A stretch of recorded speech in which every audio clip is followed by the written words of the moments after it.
तर विधानसभेत भोंदूबाबा अशोक खरात प्रकरणावरून विरोधकांनी सवाल उपस्थित केल्यानंतर मुख्यमंत्री देवेंद्र फडणवीस यांनी या संदर्भात भाष्य केलंय।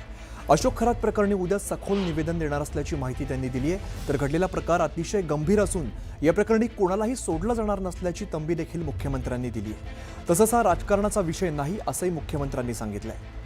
भोंदू खरात महिलांसोबत तो दुष्टकृत्य करत होता, हा अत्यंत गंभीर प्रकार असल्याचंही वक्तव्य त्यांनी केलंय। तसंच जो क्लीन असतो त्यालाच क्लीन चिट दिली जाते, त्यामुळे या प्रकरणी कोणालाही सोडलं जाणार नाही असं मुख्यमंत्री म्हणाले। त्यामुळे भोंदू अशोक खरात प्रकरणी मुख्यमंत्री मंगळवारी काय बोलणार याकडे राज्याचं लक्ष लागलंय।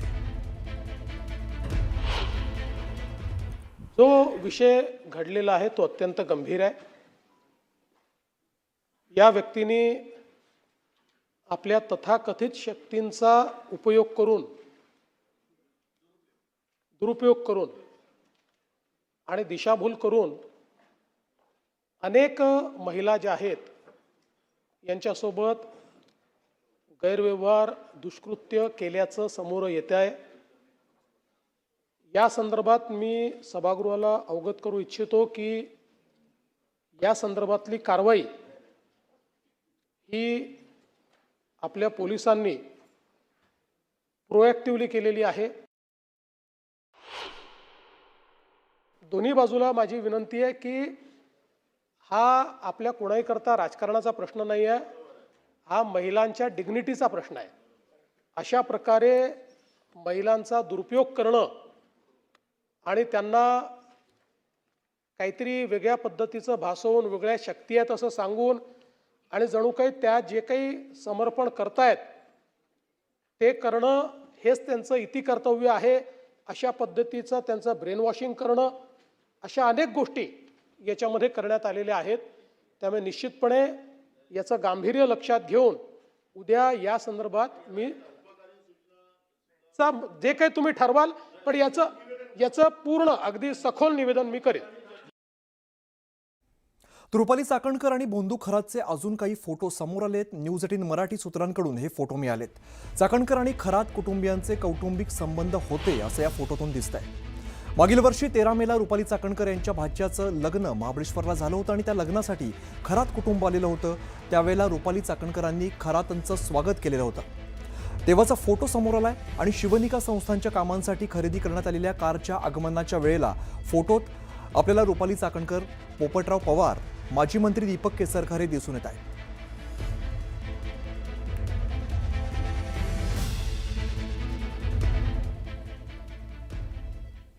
तर भोंदूबाबा अशोक खरात प्रकरणी आता रुपाली चाकणकरांची चौकशी होण्याची शक्यता आहे। खरात प्रकरणी रुपाली चाकणकरांची SIT चौकशी होण्याची शक्यता आहे। शिर्डीत दाखल गुन्ह्यामध्ये फिर्यादी महिलेची चौकशी करू नका म्हणत रुपाली चाकणकरांनी दबाव टाकलेला होता अशी माहिती वरिष्ठ सूत्रांनी दिली आहे। संबंधित महिला आयोगाकडून अर्ज मागवून पोलिसांना कारवाई करण्याची धमकी दिली होती अशी माहिती समोर येते। त्यामुळे या प्रकरणी आता चाकणकरांच्या अडचणीत वाढ होणार का हे पाहणं महत्त्वाचं असेल।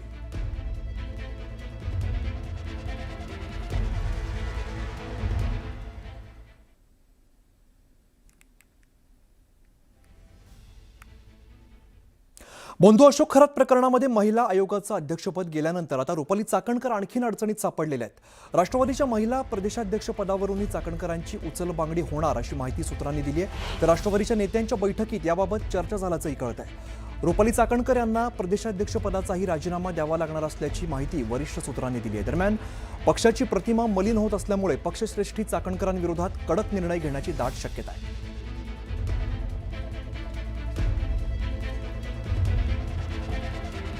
पुढची महत्त्वाची बातमी आपण बघूया। पुढची महत्त्वाची बातमी आहे भोंदूबाबा अशोक खरात प्रकरणावरून राज्यात वातावरण चांगलं तापलेलं आणि अशात शिवनिका संस्थांच्या ट्रस्टीची चौकशी होणार असल्याची माहिती समोर आली आहे। सध्या संस्थांचं अध्यक्षपद हे भोंदू अशोक खरातकडे आहे, त्यामुळे भोंदूबाबा अशोक खरातची SIT चौकशी होणार आहे। दरम्यान यापूर्वी शिवनिका संस्थांच्या ट्रस्टी म्हणून रुपाली चाकणकरांनीही काम पाहिलेलं होतं, त्यामुळे आता रुपाली चाकणकरांचीही SIT चौकशी होणार असल्याची दाट शक्यता असल्याची माहिती सूत्रांकडून मिळते।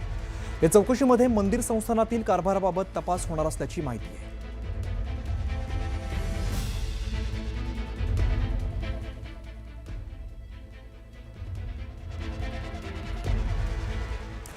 बंधुबाबा अशोक खरात यांची शिर्डीत कोट्यावधींची मालमत्ता असल्याचं समोर आल्यानंतर आता त्याची काही उद्योग व्यवसायात सुद्धा भागीदारी असल्याचं समोर येत आहे। शिर्डीतील वॉटर पार्क शेजारी असणाऱ्या कोट्यावधीच्या मालमत्तेत हा बंधुबाबा भागीदार आहे, तर 48 गुंठे परिसरात असणाऱ्या सिल्व्हर ओक या लॉनमध्ये तो भागीदार होता।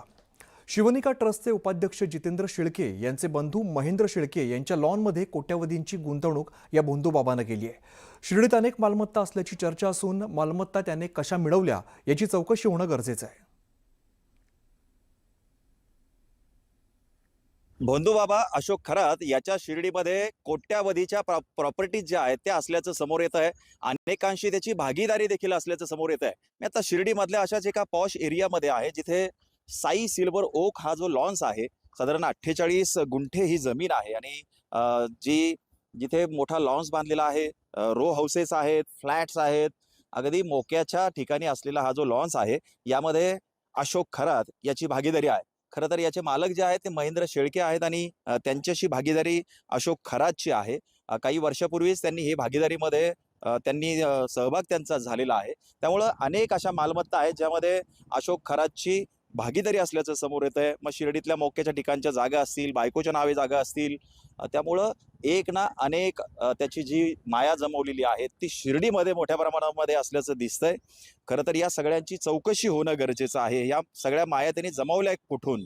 कारण अशी देखील चर्चा सुरू आहे की काही शेतकऱ्यांच्या जमिनी त्यांनी लुबाडल्यात, त्यांना व्याजाने पैसे दिले, ते पैसे परत देऊ शकले नाही म्हणून काही जमिनी त्यांनी मिळवल्या, अशा देखील चर्चा आहे। त्यामुळं काही शेतकऱ्यांच्या त्यांनी जमिनी लुबाडल्यात का, हे देखील बघणं महत्त्वाचं ठरणार आहे। काकडी विमानतळाजवळ देखील त्याची 25 ते 30 एकर जागा त्याची आहे असल्याचं कळतंय आणि त्याचं जे मुखत्यार पत्र आहे ते अशोक खरातकडे आहे, मात्र जमिनीचा मालक जो आहे त्याचं नाव वेगळं आहे।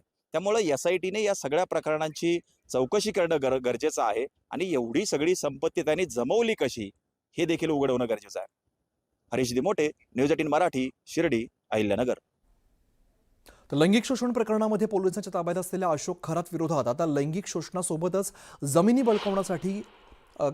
बळकवल्याचा गंभीर आरोप करण्यात आलाय।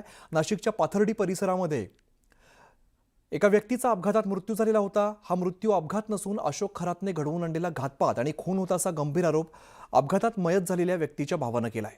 आरोप करणाऱ्या विलास जाधव यांच्याकडून माहिती जाणून घेतली आमचे प्रतिनिधी लक्ष्मण घाटोळ यांनी। आपल्यासोबत तक्रारदार आहे, आपण त्यांच्याशी याविषयी बोलूया। नेमकं काय हे सगळं प्रकरण होतं? तुमच्या भावाला अपघातामध्ये मारले असं तुम्ही म्हणताय, नेमकं त्याचं काय कारण ह्या सगळ्याचं? एक गवळाणे शिवारामध्ये 2 एकर जागा माझ्या भावाने साठेखत केलेलं होतं। साठेखत केलेलं असताना खरेदीची प्रोसिजर बाकी असताना ही जागा कॅप्टन खरातने खरेदी केली। खरेदी केल्याच्या नंतर माझ्या बंधूंनी त्यांना विचारणा केली का सर ही जी जागा आहे, ह्या जागेमध्ये माझं साठेखत आहे, याच्यामध्ये ह्या भानगडीत तुम्ही पडू नका। त्यांनी सांगितलं का तुम्हाला काय करायचं करा, ही जागा मी घेतलेली आहे। मग त्यांनी सांगितलं रितसर आम्ही कोर्टामध्ये दावा दाखल केला। बंधूंनी दावा दाखल केल्याच्या नंतर 19/12/2022ला ह्या जागेवर स्टे ऑर्डर मिळणार होती, पण स्टे ऑर्डर मिळण्याच्या पहिले 2 दिवस आधी माझ्या भावाचा अपघात झाला। हा अपघात नसून हा घातपात होता असं आम्ही तांबड पोलिसांना तक्रारीमध्ये पण म्हटलं। मग पोलिसांनी धातूर मातूर चौकशी केली, त्यांनी सांगितलं बुवा हा अपघातच होता, हा घातपात नव्हता। तपास अधिकाऱ्याला आम्ही वेळोवेळी सांगायचो का हा अपघात आहे, कारण हा घातपात आहे, परंतु त्या एक गोसावी म्हणून कॉन्स्टेबल होते, त्यांनी तपास अधिकारी होते, त्यांनी सांगितलं का जर घातपात आहे तर तुम्ही वरिष्ठच हे करा, बा तुम्ही वर करा, तुम्ही काही ते अर्ज द्या। तर मी सांगितलं ठीक आहे, तुमच्याने जेवढं होतं तेवढं करा। त्याच्यानंतर जेव्हा आम्ही पोलीस स्टेशनला गेलो तर असं कळालं तिथं त्यांचे कागदपत्र बघितल्यावर ह्या ड्रायव्हरनं अटकपूर्व जामीन केला। जर ह्या ॲक्सिडेंटच्या केसला जर जागेवर जामीन आहे तर अटकपूर्व जामीन करायची गरज काय? इतके दिवस मग तुम्ही गप्प का होते? आताच का तुम्ही तक्रार द्यायला? असं का आम्ही कुठे गेलो तर आमचं म्हणणंच कुणी ऐकून घेत नव्हतं, कारण ह्या कॅप्टनचे खूप वरपर्यंत हात होते।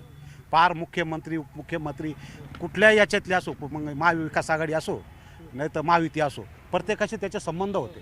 त्याच्यामुळं आमची बाजूच ऐकून घेत नव्हतं।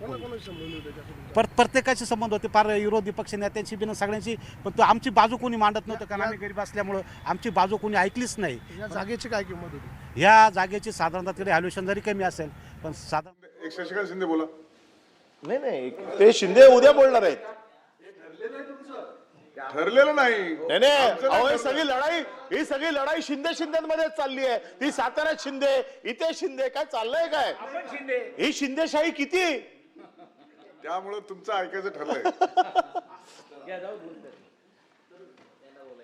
सभापती महोदय, विधेयक क्रमांक 15 विधेयक नाही, मी आता याच्यावर बराच वेळ बोलणार आहे. विधेयक क्रमांक 15 हा महाराष्ट्र जिल्हा परिषद पंचायत समित्या अधिनियम 1961 यातील आणखीन सुधारणा करण्यासाठी विधेयक. जशी राजा तसा कायदा. प्रजा संपली आता. खरं म्हटलं तर हा बिल आणण्याच्या अगोदर गिरीश माझं हे बिल पण आणायची गरज नव्हती. ज्या पद्धतीने आपण सगळं करून टाकताय त्या बिलाची गरजच नव्हती. त्याचा उल्लेख मगाशी झाला सातारा जिल्हा परिषद.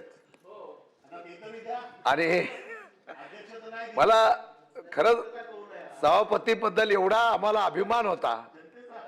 एक सभापती चांगला मिळाला म्हणून आम्हाला आनंद होता.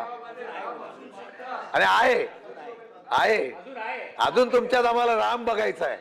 बरोबर आहे. पण काय होतं, प्रवीण दरेकर उभा राहिला ना, मला शंका आली. खालून आदेश आलेला दिसतोय की काही करून हे थांबवायचंय. आणि प्रभारी सभापतींना बाजूला सांगून लगेच बसायला आले. आणि ते आल्यानंतर शंका आले की डाल में कुछ काला आहे. सभापती महोदय, आपण न्याय द्याल अशी अपेक्षा आहे. कारण शेवटी ही प्रथा होईल. हा नियम जर झाला ना सभापती महोदय, तर हा नियम झाला तर परत या सभापतीच्या चेअरला त्या ठिकाणी निश्चितपणे निर्णय घेण्याचा अधिकार राहणार नाही. एक निर्णय कुठलाही होईल तो सध्याच्या राजकारणासाठी तात्विक होईल, परंतु नंतर मी बिलावरच बोलतोय. हो, जिल्हा परिषदेच्या अधिकाराचा वापर करताना बिलावर बोलतोय. आणि तो त्याच्याशी निगडीत आहे. हो, त्यांनी हा निर्णय केला तर हा जिल्हा परिषद बिलाला करायचं काय? न करता सुद्धा बिल तुम्हाला करता येईल सभापती महोदय. कारण हा जिल्हा परिषदेच्या कालच्या घटनेच्या संदर्भामध्ये या बिलासारखा अधिकार भाषण अडवलं तर बिल मग उद्या. या बिलाचा अधिकार आपण जो देताय त्या बिलाच्या असे बिल अनेक निघतात, असे कायदे बरेच निघतात. कायदे झाल्यानंतर त्या कायद्याला ओव्हररूल करून ज्यावेळेला कोणी अधिकाराचा वापर करतो आणि कोण त्याचा गैरवापर करतो आणि त्याचा गैरवापर केल्यानंतर तुम्हाला निर्णय घेण्याची इच्छा असताना सुद्धा तुम्ही निर्णय घेऊ शकत नाही. हे सुद्धा सभागृहामध्ये होऊ नये. आमची अपेक्षा आहे की तुमचा विश्वास आहे. कारण हा एखादा निर्णय झाल्यानंतर दुर्दैवाने उद्या हा नियम झाला तर त्याचा परिणाम भविष्य काळामध्ये फार अडचणीचा होईल. आणि मग आम्हाला सभापतीचा अधिकार काय, उपसभापतीचा अधिकार काय, याच्यासाठी सेपरेट बिल आणावं लागेल. आणि मला वाटतं राज्य सर्वांचं सारखं कायम असतं असं नसतं. सभापती महोदय, हे बिल आणलेलं आहे. या बिलामध्ये काय, आपल्याकडे एवढी भरती झालेली आहे ना, इतकी लोक आणलेली आहेत तुम्ही की तुमचा मूळ पक्ष कुठं आहे तोच शक्य येते. त्यामुळे इतक्या पक्षातून लोक आणायची, मग त्यांना काय द्यायला पाहिजे? इच्छुक बरेच होते, बंडखोरी होऊ नये, अनेक प्रश्न निर्माण होतील. मग त्यांनी आता नवीन नियम काढला की आपण अशा असलेल्या सर्व सदस्यांना आपण कॉप्शन घ्यायचा निर्णय घेतला. हे कशाला कायदे करता? काल सुद्धा तुम्हीच कायदा आणला, जिल्हा परिषदेचा तुम्ही अधिकार काढला, कोर्टाचा अधिकार काढला, मागे एक बिल आणलं. हे बिल तुम्ही सोयीने कसे आणतात मला कळत नाही. एखादा कायदा जेव्हा आपण करतो त्यावेळेला तो कायदा हा राज्याच्या भविष्यातल्या असलेल्या निर्णयाच्यासाठी निगडीत असावा लागतो. मग तो कायदा तात्पुरत्या स्वरूपात करण्यासाठी या उच्च सभागृहाचा किंवा खालच्या विधिमंडळाच्या सभागृहाचा वापर करायचा आणि राजकारणातली सोय करण्याच्या संदर्भात तो कायदा आणण्याची नवीन परंपरा आणि प्रथा या सभागृहामध्ये गेल्या काही वर्षापासून सुरू झाली. सभापती महोदय, काल जो घटना घडलेली आहे जिल्हा परिषदेची उदाहरण मी सांगतो. कायदे काय म्हणतात? अमेरिकेच्या इंटरेस्टला भारताचा इंटरेस्ट तुम्ही का जोडलात आणि सार्वभौम ही तुम्ही धोक्यात का आणली ह्याचा खुलासा करा.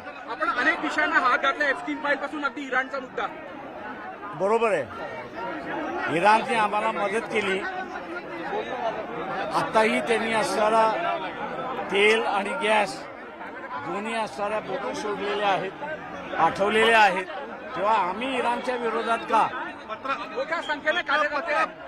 ते कार्यकर्ते मोठ्या संख्येने आहेत, याप्रमाणे सामान्य माणूस सुद्धा मोठ्या संख्येने आहे. आम्ही या मोर्चाचा कुठेच प्रचार केलेला नाही.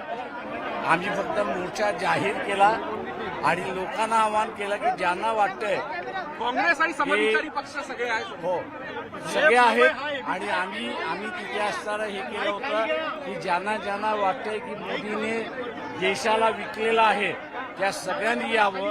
लोक नागपूरमध्ये मोठ्या प्रमाणात आलेली आहेत आणि काही गाड्या ज्या आहेत त्या अडवलेल्या आहेत याची आम्हाला माहिती आहे. संघ कार्यालयात पत्रक आम्ही देऊन आलेलो आहोत.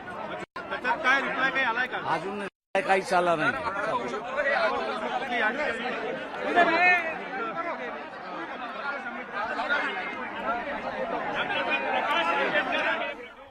प्रकाश आंबेडकर बोलत होते. आपण बघतोय नागपुरात भव्यसा मोर्चा काढण्यात आलेला आहे. वंचित आणि काँग्रेसचा हा एकत्रित मोर्चा बघायला मिळतोय. मोठ्या संख्येने कार्यकर्ते यात सहभागी झालेले आहेत.